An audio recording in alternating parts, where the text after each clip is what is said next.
అంటే చంద్రబాబు నాయుడు గారు అధికారంలోకి వచ్చిన తర్వాత మీకు ఎలా ఉంది? ఇసుక పాలసీ ఫ్రీ చేశారు, అన్న క్యాంటీన్లు ఓపెన్ చేశారు, సామాన్యుడిగా ఏం చెప్తారు సార్? నెంబర్ 1గా ఉంది చంద్రబాబు నాయుడు పరిపాలన, నెంబర్ 1గా ఉంది. ఇంకేం కావాలి?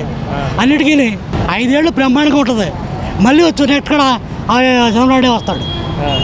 అంటే గతంలో అభివృద్ధి కానీ ఏం అభివృద్ధి ఉంది?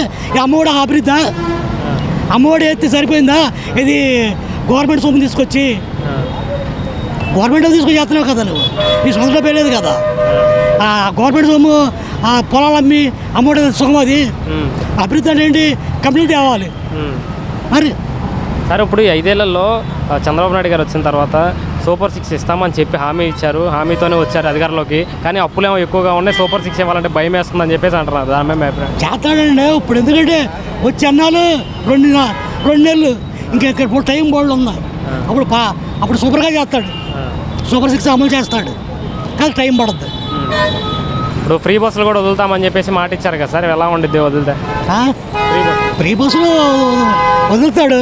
ఎందుకంటే వచ్చాము 2 నెలలు అవ్వాలా, 2 నెలలకు అన్ని కావాలంటే ఎక్కడికి వస్తాయి? 2 నెలలకి కొద్దిగా డెవలప్మెంట్ అవ్వాలి కదా. అంటే మేముంటే ఇప్పటికే 2-3 పథకాలు ఇచ్చేసేవాళ్ళని చెప్పి జగన్ గారు అంటున్నారు కదా సార్. ఏమి పథకాలు?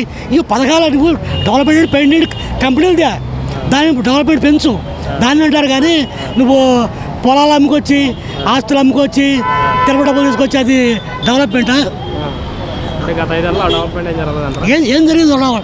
ఈ రోడ్లు అంటే జగన్ టైంలో వేసారు. ఏమి వేసాడు రోడ్లు? ఎక్కడ వేసాడు? ఏమి వేసాడు? జగన్ ఏమైనా వేసాడా మరి? అంటే ఇప్పుడు రాష్ట్రంలో అరాచక పాలన సూచిస్తారు, హత్యలు జరుగుతున్నాయి, మాకు రాష్ట్రపతి పాలన కావాలని చెప్పి ఢిల్లీలో ధర్నా చేశారు. తక్కువ జరిగినాయా? వైసీపీ జరగదు, ఎక్కువ జరిగినాయి. మరి ఆడి చంపారు పోతే డాక్టర్ సుధాకర్ని, మరి వాళ్ళు తక్కువ చేశారండి. ఎవడో తక్కువ తినలా. ఒకటి చేస్తేనే తప్పును, ఒకటి చేస్తే మెప్పను అనేది అది తప్పు. అది ఎవరు ఎందుకంటే ఆ టైంలో వాళ్ళు చేశారు. ఆనాడు ఇప్పుడు నిజంగా అసెంబ్లీ చూస్తుంటే గొడ్డ సంతలాగా ఉంది బూత్లో అసెంబ్లీలో. మరి స్పీకర్ అన్న కూడా చేయాలి, మీరు మాట్లాడి తప్పు అనాలి కదా. వాళ్ళు అడిగిన దానికి సమాధానం చెప్పాలి, వీళ్ళు అనాలి. అనుకోకుండా ఒక పక్కన పోతే కొత్తలో ఆ స్పీకర్ తమ్మినేని సీతారాం. ఇది మంచి పద్ధతి కాదు అసలు. వాళ్ళు పోవడమే మంచిది. తలకాని ఆంధ్రాకి దరిద్రం పోయిందన్నమాట. చంద్రబాబు నాయుడు గారు అసెంబ్లీలో కన్నీళ్ళు పెట్టుకున్నారు కదా సార్. కన్నీళ్ళు పెట్టుకున్న కారణమైన వాళ్ళని కారణం పెట్టుకుంటే ఆ రకంగా చేశారు. బూత్లా పచ్చి బూత్లా చంద్రనాయుడు బాబుడు వయసు ఎంత, కోణ నాని వయసు ఎంత, అట్లా బూత్లా ఎదవా కుక్క గీయ అట్లాంటి బూతుల వల్లే జగన్ గారికి మైనస్ అంటారా? మైనస్ అది. నువ్వు బూతులు తిట్టుకోవాలి కంట్రోల్ చేయలేకపోయాడు జగన్. బూతులు తిట్టుకోవాలి కంట్రోల్ చేయలేకపోయాడు. అది తప్పని అనలేకపోయాడు. మరి అటువంటిది తప్పని అనిపోతే మరి అంటారు కదా.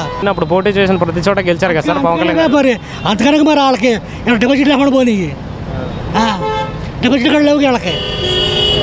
కానీ జగన్నాడు చేస్తాడు. ఎందుకంటే జగన్నాడు నిధులు తీసుకురాగలడు, ఆ శాఖశక్తి ఉంది.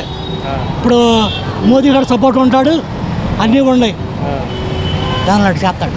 కేంద్రానికి టీడీపీ అవసరం ఎంతో ఉంది. ప్రత్యేక హోదా ఏమన్నా అడిగే అవకాశం ఉందంటారా? అవకాశం ఉంది. ప్రత్యేక హోదా ఎత్తే తేగలడు. చంద్రబాబు నాయుడు గారు సత్తా ఉందా అంటే ఏం చెప్తారు? సత్తా ఉంది.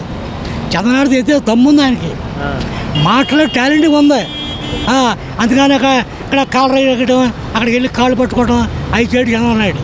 జగన్ గారు ఇటువరకు బయటకు వస్తే ఈ చెట్లన్నీ కొట్టేసేవాళ్ళు. ఇప్పుడు చంద్రబాబు నాయుడు గారు బయటకు వెళ్ళిన చెట్లు కొట్టేయట్లేదు, ట్రాఫిక్ కూడా ఆపట్లేదు కదా సార్. ఎలా ఫీల్ అవుతున్నారు? మరి అది అంటే నువ్వు పోలీస్ సింగర్కి వస్తుందని చెప్పి ప్రజల్లోకి మీటింగ్లకు వస్తావు, నువ్వు భారీ గేట్లో ఎందుకు? నీకు అంత భయం ఎందుకు?